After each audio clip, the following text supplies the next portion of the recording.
Naleshle und willkommen zu Tibet This Week. Mein Name ist Gunga Sara und ich darf Ihnen heute erstmalig in deutscher Fassung eine weitere Ausgabe der wöchentlichen Nachrichten über Tibet, seine Heiligkeit, dem 14. Dalai Lama und der tibetischen Zentralverwaltung in Dharamsala ankündigen. Schauen wir uns als erstes die Schlagzeilen an. Seine Heiligkeit, der Dalai Lama, über die Wichtigkeit der Entwicklung des inneren Friedens, um Stress zu überwinden. Präsident der tibetischen Zentralverwaltung in Dharamsala, Dr. Lobsang Sengye, begrüßt den starken Aufruf des US-Außenministers zur Freilassung des 11. Panchen Lamas. Die tibetische Zentralverwaltung genehmigt 33 Millionen Rupien für das Wuhan-Covid-19-Programm. UN-Experten fordern die Freilassung von Menschenrechtsverteidigerin Anya Sengda. Die Weltgesundheitsversammlung verabschiedet eine Resolution zur Untersuchung des Coronavirus-Pandemie. Am Wochenende vom 16. und 17. Mai 2020 ist seine Heiligkeit der Dalai Lama nach einer 3-monatigen Pause aufgrund der Pandemie über eine Live-Schaltung zum ersten Mal wieder in die Öffentlichkeit getreten.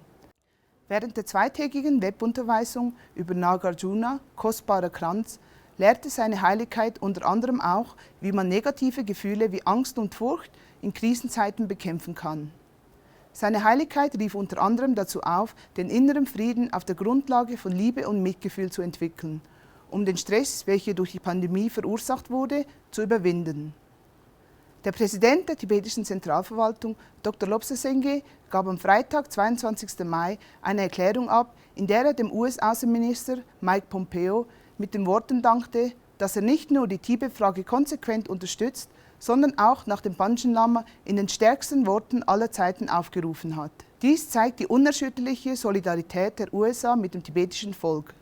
Der US-Außenminister Mike Pompeo gab am 25. Jahrestag des Verschwindens des 11. Panchen Lamas eine aussagekräftige Erklärung ab, in der er die chinesische Regierung aufforderte, den Aufenthaltsort des 11. Panchen Lamas freizugeben und unverzüglich öffentlich zu machen.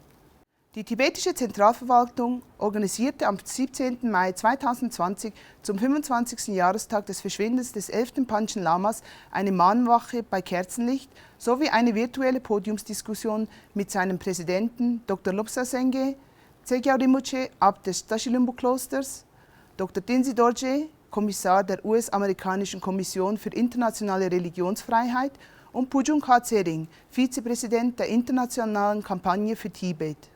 Dr. Lobsang Sengye bekräftigte, dass Buddhisten auf der ganzen Welt sowie Tibeter im Exil und insbesondere in Tibet in der Hoffnung leben, eines Tages den Segen vom 11. Panchen Lama zu erlangen. Tsegyal Rinpoche erinnerte daran, dass Chinas gewaltsame Entführung des 11. Panchen Lamas nicht nur für die Menschen, sondern auch für die jahrhundertalte spirituelle Tradition Tibets von großer Bedeutung ist. Dr. Tenzin Dorje verurteilte die Einmischung Chinas in der Frage der Reinkarnation und des tibetischen Buddhismus. Er erklärte, dass Chinas unbewusste Politik gegenüber dem Menschenrechtsstandard nicht nur böse und brutal sei, sondern ein völliger Misserfolg. Er forderte den US-Kongress und den Präsidenten dazu auf, das Magnitsky-Gesetz gegen chinesische Beamten, die für die Verfolgung religiöser Minderheiten verantwortlich sind, umzusetzen. Pujung Khatsering hob 2 wichtige Punkte hervor: die Reaktion der internationalen Gemeinschaften auf das Verschwindenlassen von Panchen Lama und die Wahrnehmung dieses Themas. Er kritisierte Chinas ursprüngliche Antwort gegenüber der UN, der Panchen Lama habe darum gebeten, von seinen Eltern entfernt zu werden, was eine offizielle Lüge ist. Nach der Aussage des chinesischen Außenministeriums zum 11. Panchen Lama, er führe ein normales Leben mit einem stabilen Arbeitsplatz, forderte der Präsident der tibetischen Zentralverwaltung, Dr. Lobsang Sengye, die chinesische Behörde dazu auf, der Welt zu zeigen, dass die Behauptungen wahr sind. Der Informationssekretär der tibetischen Zentralverwaltung, Tsewang Gyalpo Arya, bezeichnete Chinas Behauptung auch als halbherzig und verantwortungslos.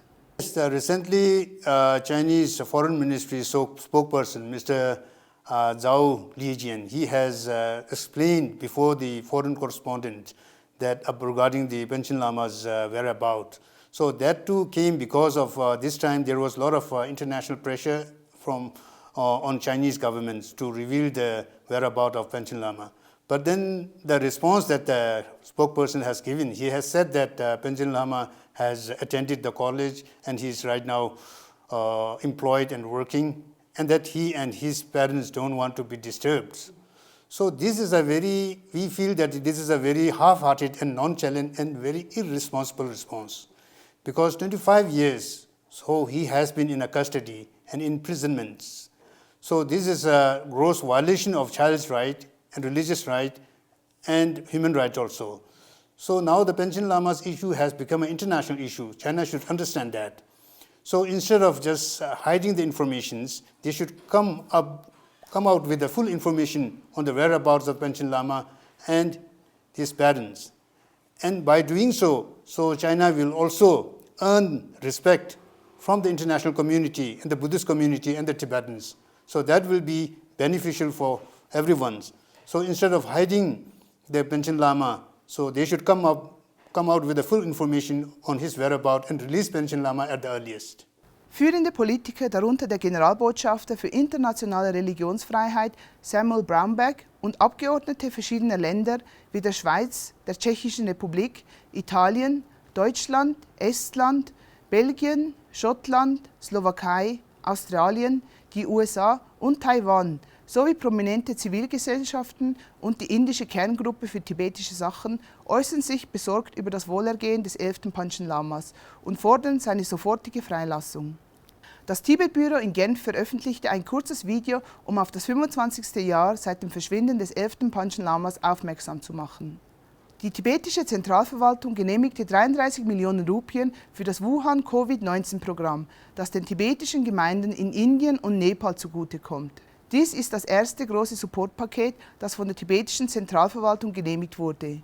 Diese Bemühungen werden vom Büro für Bevölkerung, Flüchtlinge und Migration der US-Regierung unterstützt, einer der langjährigen Spender der tibetischen Flüchtlingsgemeinschaft in Südasien. Die tibetische Zentralverwaltung in Dharamsala führt ein zinsloses Darlehensprogramm ein, das den tibetischen Pulloververkäufern in den grünen Zonen zur Verfügung gestellt wird. Über 1,3 Millionen Rupien wurden verteilt, um 161 gestrandete College-Studenten zu unterstützen, die dringend finanzielle Hilfe benötigten. 178 Schülern wurde eine Unterstützung von 2.000 Rupien gewährt. Weitere 42 College-Studenten erhielten 5.000 Rupien. 16 Millionen Rupien wurden an 2.054 mittellose tibetische ältere Personen und Studenten in Indien, Nepal und Bhutan verteilt. 5 Mandatsinhaber der UN-Sonderverfahren fordern China auf, die Anklage gegen den tibetischen Umweltschützer und Menschenrechtsverteidiger Anya Sengda fallen zu lassen. Am 6. Dezember 2019 wurde er nach einem Scheinprozess durch das chinesische Gericht in der Präfektur Golok-Amdo in Osttibet zu 7 Jahren Haft verurteilt.